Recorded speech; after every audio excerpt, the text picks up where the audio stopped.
Hello everyone, welcome to my channel Sahu academy. This is Anshu. Guys, कैसे हैं आप सभी? आई होप आप सभी सेफ होंगे। सो गाइस, आज की इस क्लास में हम हमारे आगे का टॉपिक स्टार्ट करेंगे। जैसे कि आपको पता है, लास्ट वीडियो में मैंने आपको काइंड्स ऑफ कॉन्ट्रैक्ट कराए थे, उसमें हमने दो बेसिस देख लिए थे। एक लास्ट बेसिस बचा है हमारा, वही आज इस क्लास में हम करने वाले हैं। अगर आपने अभी तक प्रीवियस की क्लासेस नहीं देखी है तो लिंक आपको डिस्क्रिप्शन बॉक्स में मिल जाएगा, वहां से आप प्लेलिस्ट पे जाके आप उसे कंप्लीट कर सकते हैं। तो आज इस वीडियो में हम पढ़ेंगे हमारा जो लास्ट बेसिस रह गया था on the basis of validity, वो आज इस वीडियो में हम कवर करने वाले हैं। अगर आप मेरे चैनल पर अभी नए हैं तो चैनल को भी सब्सक्राइब कर लीजिए, बेल आइकन को प्रेस कर लीजिए ताकि आपको सभी वीडियोस का नोटिफिकेशन सबसे पहले मिल जाए। तो चलिए आज की जो हमारी क्लास है उसे शुरू करते हैं। सो गाइस, जो हमारी क्लास मैंने आपको लास्ट क्लास में कराया था वो दो बेसिस करा दिए थे। काइंड्स ऑफ कॉन्ट्रैक्ट में आपको करा रहा था इंडियन कॉन्ट्रैक्ट एक्ट वाला, जो हमारी यूनिट है इंडियन कॉन्ट्रैक्ट एक्ट 1872, उसमें हम पहला चैप्टर अभी कर रहे हैं। तो इसमें काइंड्स मैंने आपको दो बेसिस करा दिए थे, फॉर्मेशन के बेसिस पे और परफॉर्मेंस के बेसिस पे। नेक्स्ट जो लास्ट बेसिस है और बहुत इंपॉर्टेंट बेसिस है वो है बेस्ड ऑन वैलिडिटी या फिर एनफोर्सिबिलिटी। ठीक है, तो इसमें हमारे पांच हमारे कॉन्ट्रैक्ट आ जाएंगे। इसके अंदर पहला है valid contract, void contract, voidable contract, illegal contract and last is unenforceable contract. तो ये हमारे पांच कॉन्ट्रैक्ट है। सबसे पहले हम स्टार्ट करते हैं। हमारा फर्स्ट जो कॉन्ट्रैक्ट है वो है वैलिड कॉन्ट्रैक्ट। वैलिड कॉन्ट्रैक्ट मैंने आपको पहले भी बताया हुआ है, यानी ऐसे कॉन्ट्रैक्ट जो कि सारी ही जो भी हमारे एसेंशियल्स हैं, जितने भी हमारे एसेंशियल्स हैं वैलिड कॉन्ट्रैक्ट के लिए, अगर वो सारे एसेंशियल्स पूरे हो रहे हैं उस कॉन्ट्रैक्ट में, तो वो कॉन्ट्रैक्ट हमारा क्या बन जाएगा? एक वैलिड कॉन्ट्रैक्ट बन जाएगा। और वो एसेंशियल्स मैं आपको करा चुका हूं, जो कि कहां लिखे हैं? सेक्शन 10 में लिखे हुए हैं सारे एसेंशियल्स फॉर वैलिड कॉन्ट्रैक्ट।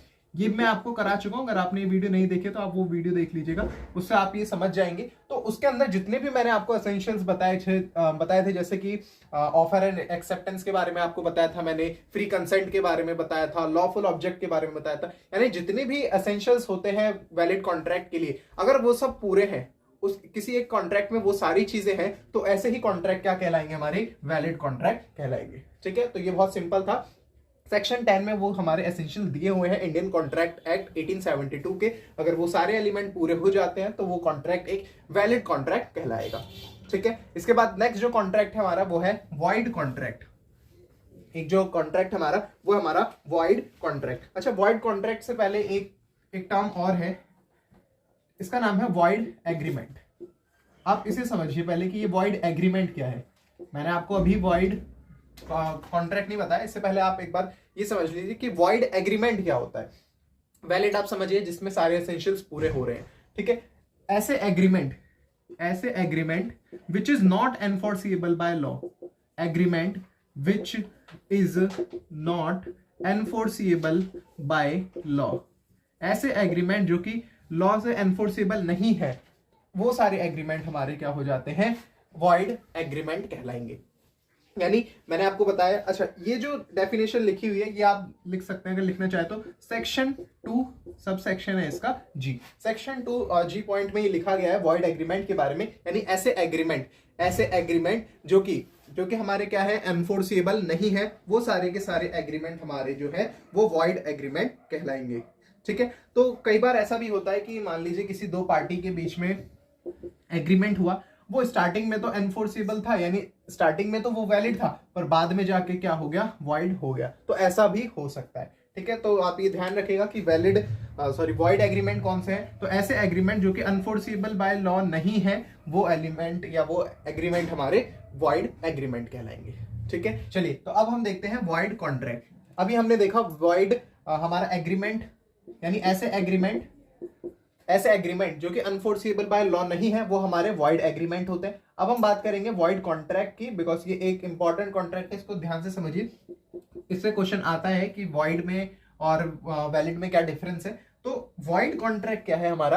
यानी ऐसे कॉन्ट्रैक्ट जो कि स्टार्टिंग में क्या थे? हमारे वैलिड थे, बट कुछ सर्टेन रीजन की वजह से बाद में क्या हो गए? वो वॉइड हो गए। अब ये वॉइड हुए क्यों? रीजन क्या है इसका? तो मेन रीजन होता है इसका इम्पॉसिबिलिटी ऑफ परफॉर्मेंस। यानी जो एग्रीमेंट हुआ था जिसके लिए, वो किसी वजह से पूरा नहीं हो पाया, तो ऐसे कॉन्ट्रैक्ट क्या होते हैं? हमारे वॉइड कॉन्ट्रैक्ट होते हैं। यानी स्टार्टिंग में तो वो वैलिड थे, हमने सारे एसेंशियल्स उसके पूरे भी हो गए थे, पहले वो स्टार्टिंग में एक वैलिड कॉन्ट्रैक्ट था, बट बाद में कुछ ऐसी पॉसिबिलिटी हो गई या बात करें हम ऐसी सिचुएशन हो गई जिसकी वजह से उसको हमें पूरा नहीं कर पाए, यानी वो परफॉर्मेंस जो है उसकी नहीं हुई, हम उस कॉन्ट्रैक्ट को पूरा नहीं कर पाए, तो ऐसे कॉन्ट्रैक्ट हमारे वॉइड कॉन्ट्रैक्ट कहलाते हैं। यानी स्टार्टिंग में वैलिड हो जाते हैं बट कुछ टाइम के बाद वो वॉइड हो जाते हैं। और वॉइड का रीजन मैंने आपको बता दिया कि वो परफॉर्मेंस जो थी, यानी जो कॉन्ट्रैक्ट था, एग्रीमेंट था, वो पूरा नहीं हो पाया, इसीलिए हमने उसको क्या बोला, वॉइड कॉन्ट्रैक्ट। चलिए इसका एग्जाम्पल मैं आपको बता देता हूं। सपोज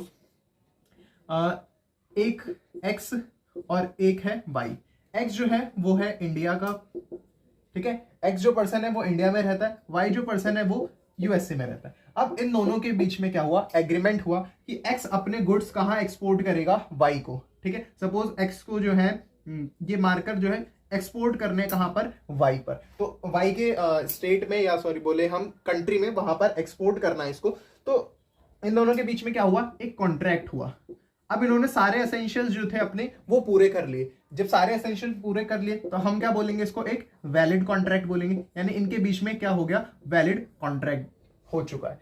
अब जब कॉन्ट्रैक्ट बन गया, अब दोनों के पास क्या है, ऑब्लिगेशन है कि एक्स को ऑब्लिगेशन ये है कि उसको अपना जो भी गुड्स है वो ट्रांसफर करने हैं वहां पर, और वाई के लिए ऑब्लिगेशन क्या है कि इसको उसकी पेमेंट करनी है। बट समहाउ ऐसा हुआ कुछ कि आगे जाके वर्ल्ड वॉर छिड़ गई, ठीक है, यानी वॉर हो गया इन दोनों के बीच में, किसी रीजन से, गवर्नमेंट पॉलिटिकल रीजन की वजह से इन दोनों के बीच में क्या हो गया, वॉर हो गया, ठीक है। अब जब वॉर हो गया तो क्या डील हो पाएगी?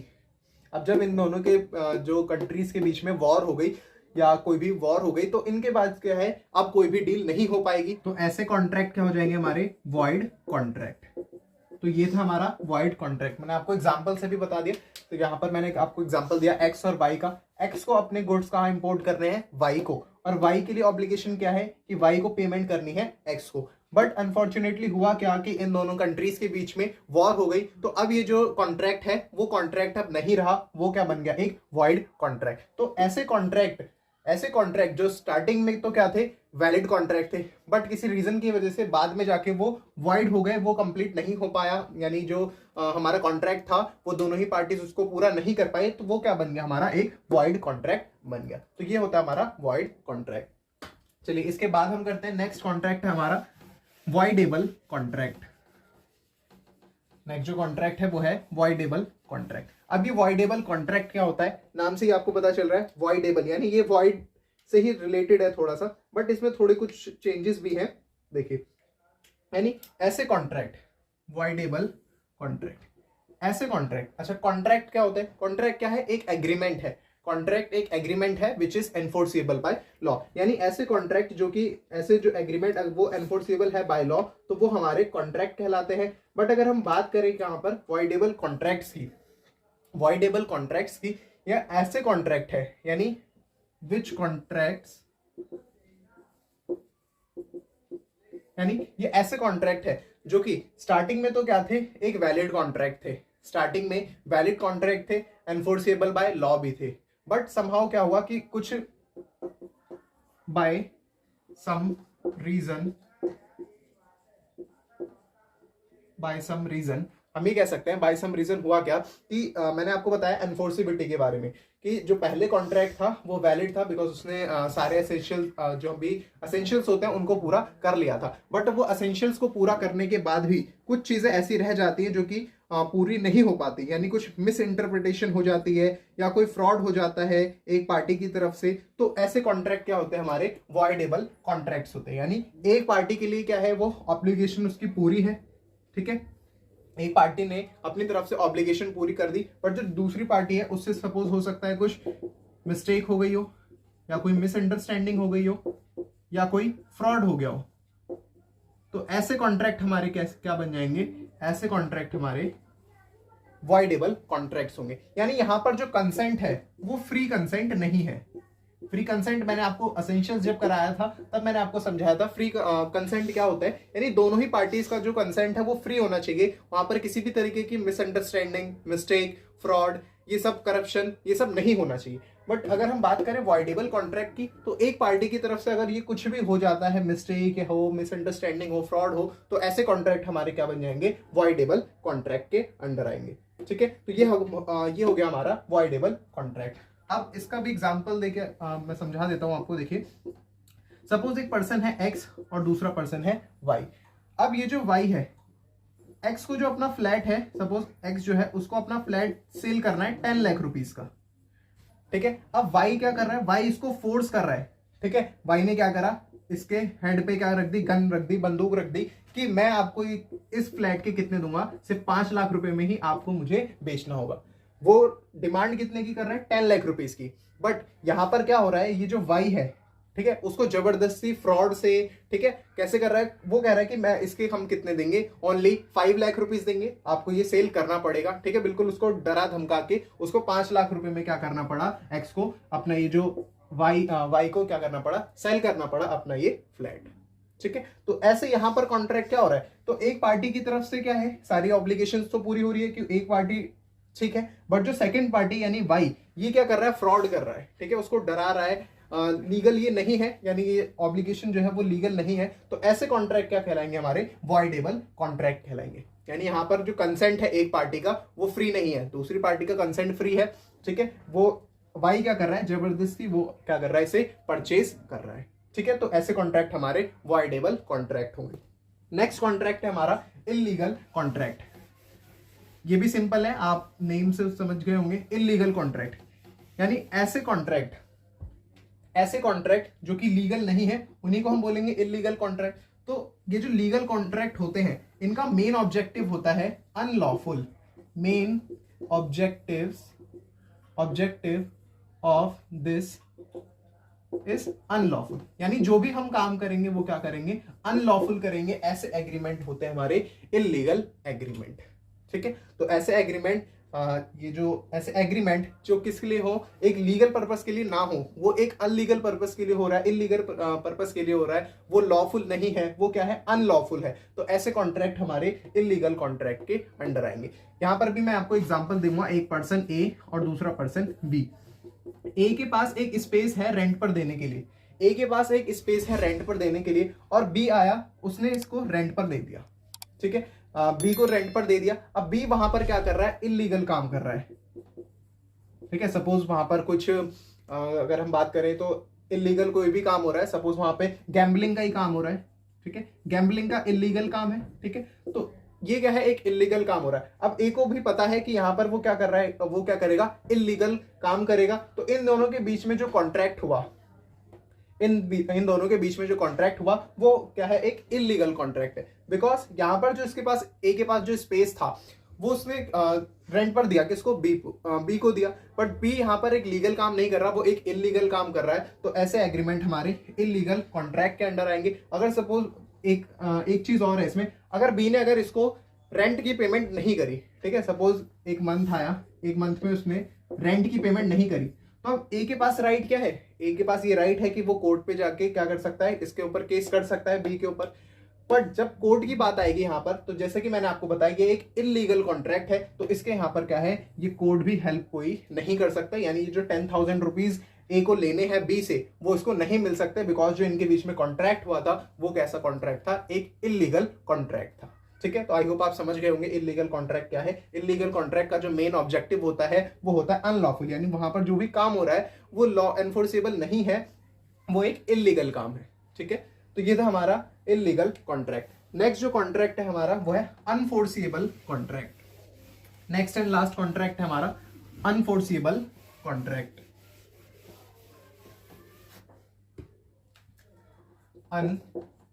अनफोर्सिएबल कॉन्ट्रैक्ट,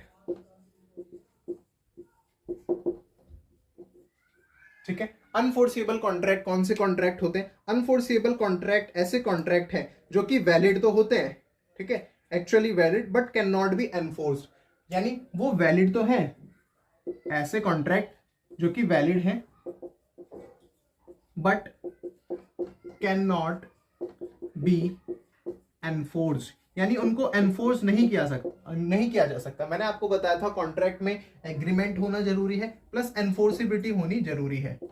बट यहां पर क्या है, एनफोर्सिबिलिटी नहीं है, वो वैलिड तो है बट समहाउ वो एनफोर्स नहीं हो पा रहा है। अब ये एनफोर्स क्यों नहीं हो पा रहा है, इसके लिए कुछ टेक्निकल डिफेक्ट्स में हो सकते हैं, ठीक है। इसका जो मेन रीजन है वो मेन रीजन है टेक्निकल डिफेक्ट्स, अब ये जो एनफोर्स्ड क्यों नहीं हो पा रहा, ठीक है, अगर ये एनफोर्स हो गया तो वो पूरा अच्छे से कॉन्ट्रैक्ट बन जाएगा, बट यहाँ पर है तो वो वैलिड कॉन्ट्रैक्ट, बट वो एनफोर्स नहीं हो पा रहा सम रीजन की वजह से। अब वो रीजन है हमारा सम टेक्निकल डिफेक्ट।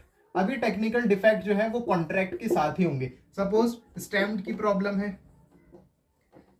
ठीक है, हो सकता है कुछ स्टैम्प की प्रॉब्लम हो, जो कॉन्ट्रैक्ट बना था उसमें कुछ गलत स्टैम्प लग गया है या स्टैम्प नहीं लगी है, तो ऐसे कॉन्ट्रैक्ट क्या है हमारे अनफोर्सेबल कॉन्ट्रैक्ट कहलाएंगे। स्टैम्प की प्रॉब्लम है, सपोज कुछ जो स्टैम्प या जो भी कॉन्ट्रैक्ट था वो रिटर्न में अगर कुछ बनाते टाइम वहां पर टाइपिंग में कोई मिस्टेक हो गई हो, यानी जो भी कॉन्ट्रैक्ट है उनमें अगर जो भी डिफेक्ट आ रहा है वो कहाँ आ रहा है, कॉन्ट्रैक्ट के अंदर ही आ रहा है। स्टैम्प की प्रॉब्लम है या कुछ टाइपिंग की मिस्टेक है, या जो अगर हाथ से भी लिख के हैंड रिटन भी है अगर वो, तो उसमें लिखने में कुछ गलत लिख दिया गया है, तो ऐसे कॉन्ट्रैक्ट जो है हमारे वो एनफोर्स नहीं हो सकते। एनफोर्स जब वो नहीं होंगे है तो वो वैलिड कॉन्ट्रैक्ट, क्योंकि उसने एसेंशियल पूरे करे हुए हैं, बट वो एनफोर्स नहीं है। अब एनफोर्स नहीं है इसीलिए वो कौन सा कॉन्ट्रैक्ट बन जाएगा हमारा, अनएनफोर्सेबल कॉन्ट्रैक्ट।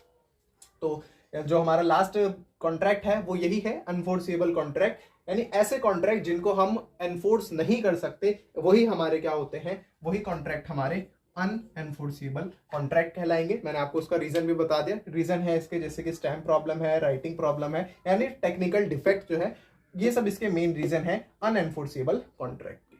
ठीक है, तो ये मैंने आपको सारे ही जो कॉन्ट्रैक्ट के बेसिस थे वो मैंने आपको बता दिए। कल मैंने आपको लास्ट क्लास में परफॉर्मेंस के बेस पर बताया था, इसके बाद मैंने आपको फॉर्मेशन के बेस पे भी बताया था, और आज हमने लास्ट करा वैलिडिटी के बेस पर, या फिर उसको एनफोर्सिबिलिटी भी आप बोल सकते हैं। तो यहां से हमारे जितने भी काइंड्स थे कॉन्ट्रैक्ट के वो कंप्लीट अप हो चुके हैं। आई होप आप ये सारी चीजें समझ गए होंगे, आपको हर एक कॉन्ट्रैक्ट के बारे में पता चल गया होगा। अगर आपको फिर भी कोई डाउट है तो आप कमेंट सेक्शन में मुझसे डाउट पूछ सकते हैं, वहां पर मैं आपका जो रिप्लाई है वो जरूर करूंगा।